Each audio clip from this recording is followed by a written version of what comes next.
अलग ऐसे देखिए मैनिफोल्ड रिपेयरिंग हो रहा है।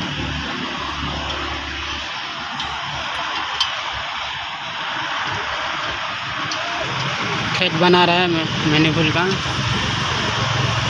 फुल खेत ख़राब हो गया था, खेत बना रहा है। एल्टो K10 है। हेलो गाइस, ये देखिए अच्छा से आप लोगों को दिखा रहे हैं। कभी कभार ऐसे मैनिफोल्ड ख़राब हो जाने से थ्रेड यहाँ बन जाता है। भैया बना रहा है सॉकेट लेके।